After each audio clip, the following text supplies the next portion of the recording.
So one of the most asked about things that I get in the comments is the books that we use for our courses.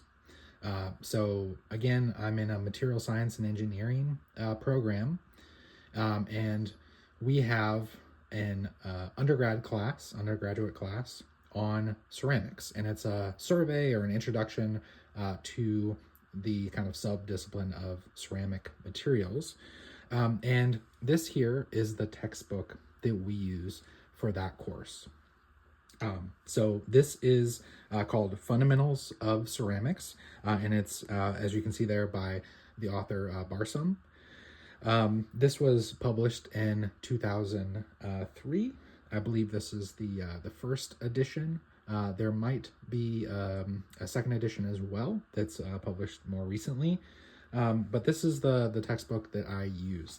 And so I want to just tell you a little bit about it, why we choose this book as opposed to others, some of maybe the advantages, disadvantages of this book. So again, this is what we use for our introduction to ceramics. This is predominantly an undergraduate course. Every once in a while, a grad student will take this course, but it's predominantly undergrads, and usually they're in the sophomore or junior year is when they would take this. So it's kind of a lower level, I would say, course, because it is, again, a survey course. And so that's what we use in our, again, MSc Introduction to Ceramics course.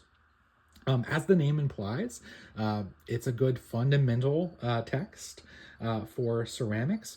So it goes through a lot of the basics of ceramics.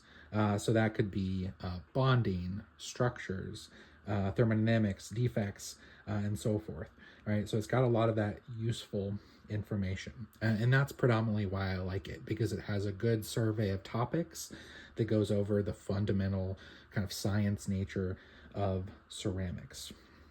So let me kind of take you through the contents here and show you a little bit about what this book has. You might be able to see that. So they start out with an introduction, right? So what are ceramics? A definition, which can be kind of elusive. They talk about bonding. This is, again, something you're going to get in an introduction course, but this is, as you can imagine, more tied to how we would treat bonding in ceramics. They also go into structures. Same thing. You're going to get a survey of structures in an introduction class, but this is particularly for ceramics. So it goes into ionic, covalent. It goes into silicates, which is not something that a introduction course is going to go through as much. It also has some ionic radii, so essentially a table of values that you can use. So it's a good reference there. It goes into some physical and chemical properties. Thermodynamics, same thing. You might have to take a thermodynamics course, but this is going to be thermodynamics and kinetics specifically for ceramics. Defects, same thing. You can kind of see that it's a very similar structure to an introduction textbook, but it's kind of the idea of you can just add in ceramics to the end of it, and that's what you're going to see. Same thing, it's got diffusion, conductivity, phase diagram. This is one where, again, we would do phase diagram or phase equilibria in an introduction course, but there's particularly good information on ternary systems. This is not something that you would cover in an introduction course, but it's something that's covered here. One of the drawbacks, I would say, of this text is that section on ternary phase diagrams is relatively small. And this is a very complex structure.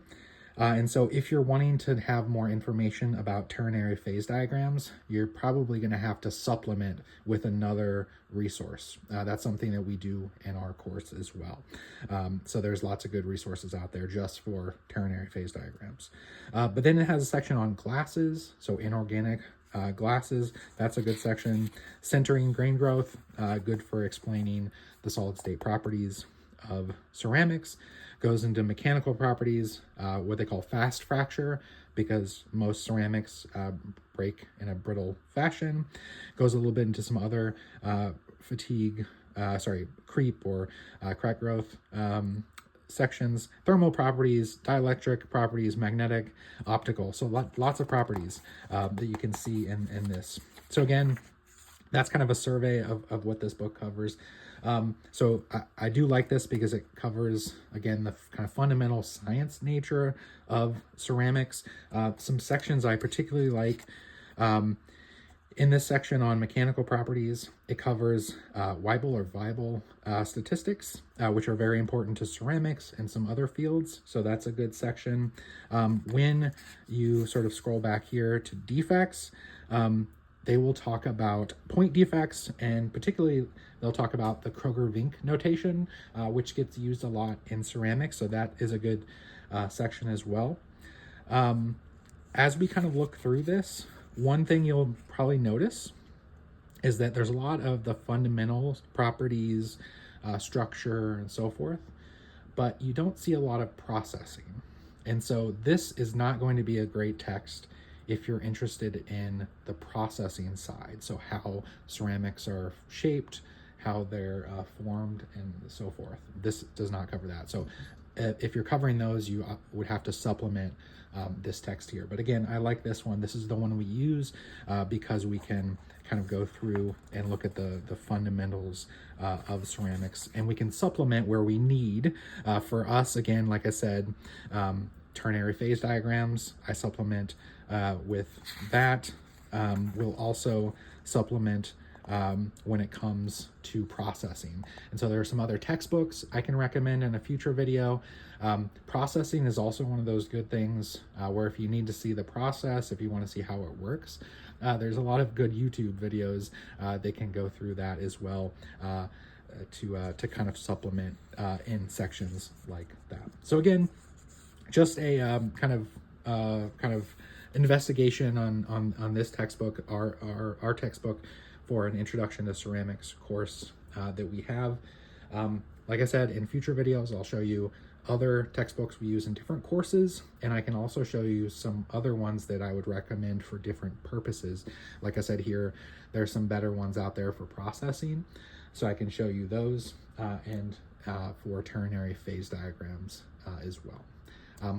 Hopefully this video helps, and let me know if you have any questions or recommendations for future videos.